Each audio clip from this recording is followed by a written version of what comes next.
Thank you, sir, and thank you all distinguished delegates for sitting the whole day listening to the various facets of Kalinga and the past.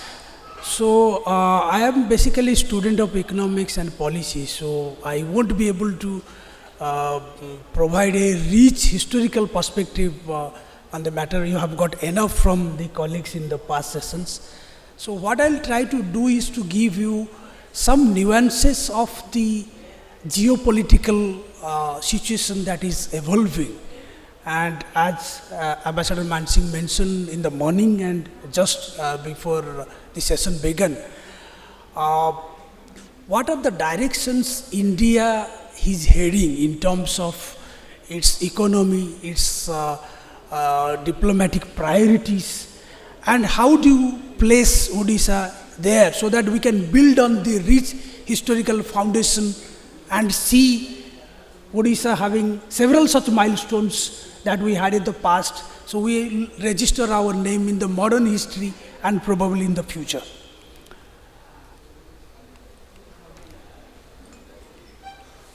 So,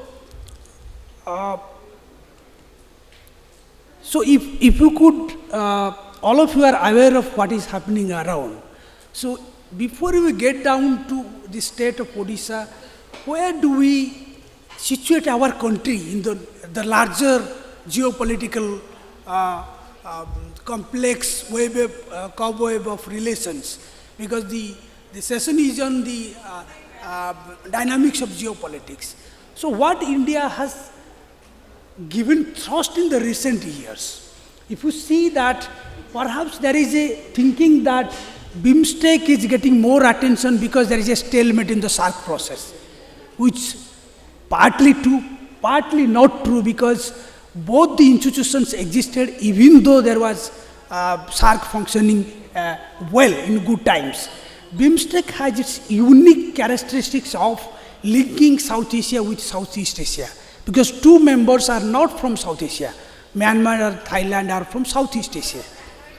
So BIMSTEC and SAARC should coexist, but unfortunately, because of the SAARC process getting politicized or nothing is happening despite of a very vibrant secretariat in Kathmandu, so BIMSTEC has got the attention, which is a genuine focus. And India-ASEAN relations has been evolving very rapidly over the past 2 decades. Look East, then Act East, Indo-Pacific, and I know, because we are an institution with the Ministry of External Affairs, we know what is happening in India's foreign policy. Several of the diplomatic efforts that have been made in recent years are focused on ASEAN. Because ASEAN to some extent is believed as a functioning regional economic organization. They are more focused on economic integration, a lot of documentation on their regional integration process, a lot of models to emulate in other countries. So India-ASEAN relation bilaterally and India-ASEAN together has evolved very nicely. So it is a strong focus of India there. Indo-Pacific, as Sir mentioned in the beginning, is a relatively vague concept because it doesn't have a geographical boundary. But you understand what Indo-Pacific means. But what I interpret here is that it is little beyond than the Indian Ocean Rim Association. Indian Ocean Rim Association is a 21-member country along the Indian Ocean, including the West African countries like the Kenya, Tanzania, Madagascar, Mozambique, and all those. But here it goes beyond the Indian Ocean and covers Germany, US, and others, because they have their white papers on that.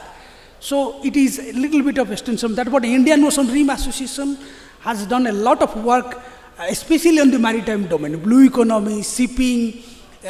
We have done extensive work at RIS on that. I have the privilege of being part of that in 2012 to 15, around those years. Indo-Pacific Ocean Initiative is a part of the Indo-Pacific, but it's an Indian law-initiated initiative, which has also a very strong, greater and comprehensive engagement with the global South.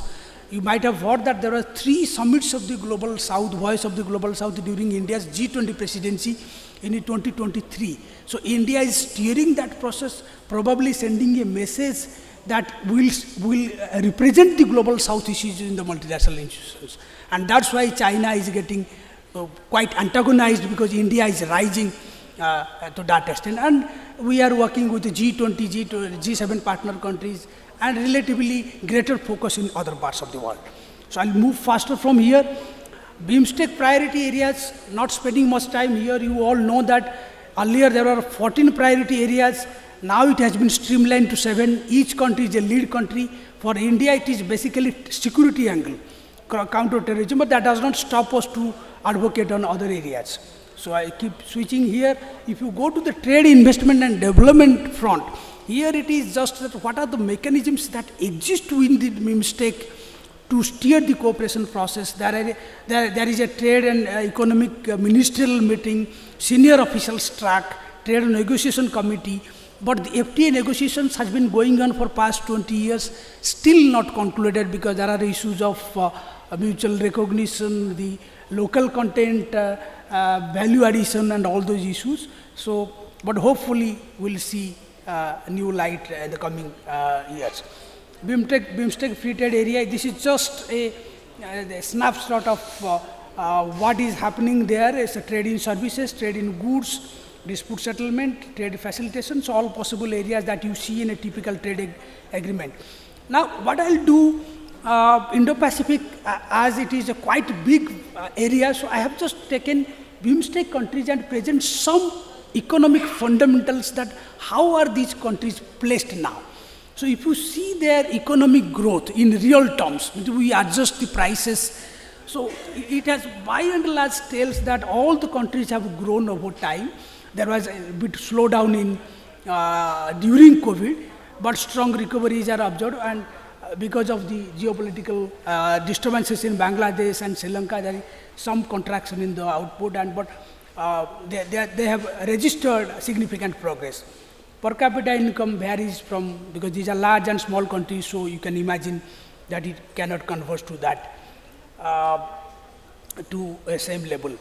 So what has happened to the composition of GDP? That what are the sectors that have contributed to the economy in these countries?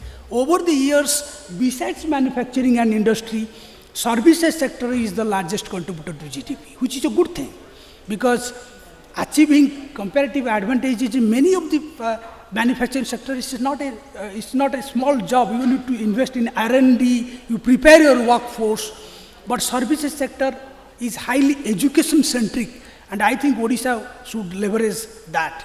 And 50% of our GDP, by and large, for all except Myanmar, is coming from services sector.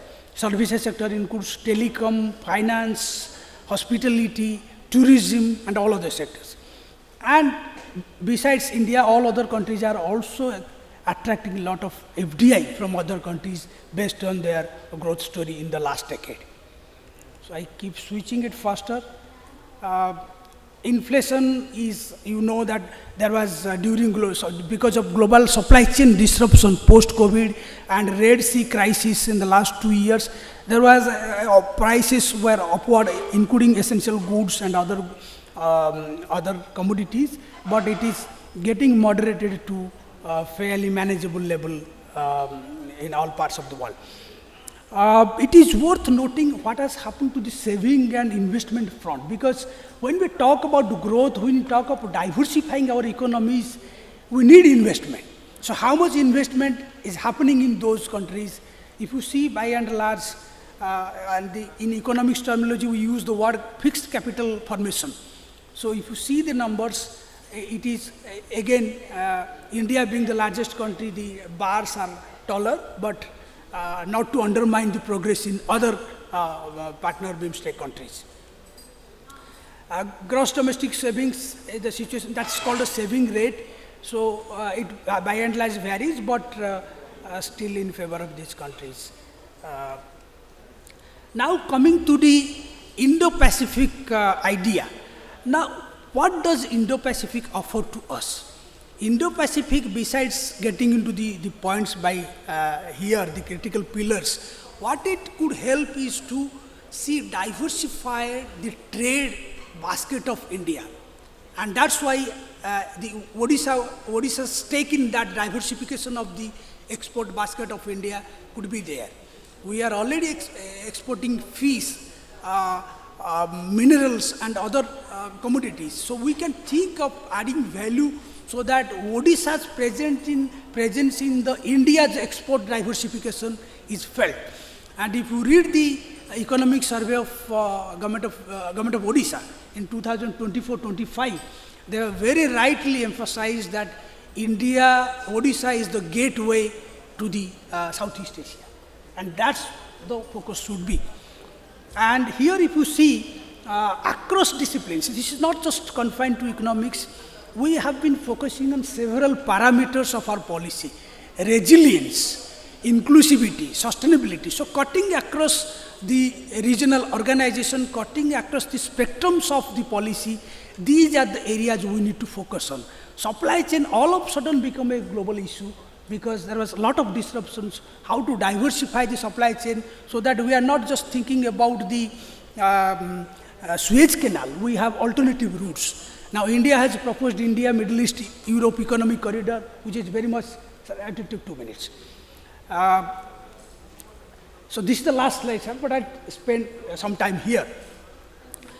So what has happened in terms of the geopolitics and how does it matter to the subject matter that we are discussing today?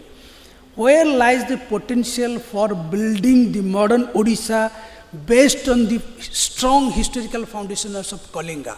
We were very strong in maritime trade in the past, what we heard in the morning, but what has evolved over time because of the aggressive policy by China, by other state powers who have gone much beyond than the navigational skills than we have and they have strong financial positions. Unlike Belt and Road initiatives, India cannot take claim of any connectivity corridor, be it trilateral highway, be it India, Middle East, Europe economic corridor. So we don't have the financial muscle to compete with the powers, Asian powers and others. So that's why we need to see that what can be done so that Odisha has a larger stake in the India's prosperity. Export promotion has been given thrust. The latest budget of Union budget, if you see, there has been a lot of discussion about focused product and focused region. So focused product means if it is bamboo, if it is turmeric, if it is spices, you need to focus on that and go for a marketing value addition so that you see over the years there is visible change in the level of exports happening from the state. Rather than talking about a very holistic approach where you get lost whether you see the gain happening or not.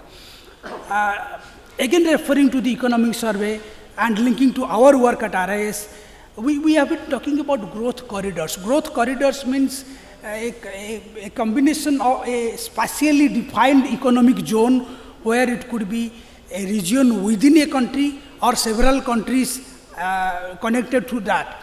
So for example, as I said, India, Middle East economic corridor, trilateral highway. So within Odisha, the government of Odisha has identified 6 corridors. And they are saying that these are the growth clusters. So why don't convert that growth clusters into growth corridors? Think about linking to the BIMSTEC growth centers, think of linking to the ASEAN growth centers, and think big. What are the products that can go from Odisha to those corridors? What you need, whether you need to improve maritime connectivity, whether you need to presence, make the, as sir mentioned in the beginning, make the Kalinga brand. We are talking about soft power. What could be soft power? Can Odisha be a soft power? Have we leveraged on Odisha as a soft power? Or when we talk about yoga becomes a soft power for India, or Ayurveda for that matter. How to harness the diaspora of Odisha in other parts of the country and in other countries of the Southeastern Asia. Because Odisha has a very strong diaspora. If you see in Delhi, I think all policy circles, sir himself would tell that we have all senior officials from Odisha. At some point of time, our Minister of External Affairs have all different secretaries from Odisha only. Harnessing blue economy, because we have our very strong, long coastline, we have a rich maritime history, so harnessing blue economy is a very good opportunity. We have a report on that from RIS, where we have done the new changes that are happening, digital economy, services sectors, financial services sector. If you do not leverage on those sectors, you will miss the bus. So before any other state, Gujarat, Maharashtra and all, they have invested heavily into infrastructure and other things. So state of Odisha need to invest in the modern infrastructure and address the connectivity gaps wherever it is, so that we could see a very synergistic linkage between Odisha and other parts of the country, and which will push the frontier of Odisha, growth frontier of Odisha, and we probably could reach out to other countries in the ASEAN and Southeast Asian region. So in sum, what I wanted to present to you that the modern Odisha has to be very active in terms of real-time monitoring of its policy, align its policies with the government of India's approach towards other countries, because otherwise the political differences may exist, but then you cannot really get benefit from what is happening in the regional scheme of things within Asia from the geopolitical point of view. So with this note, I stop here. Thank you so much.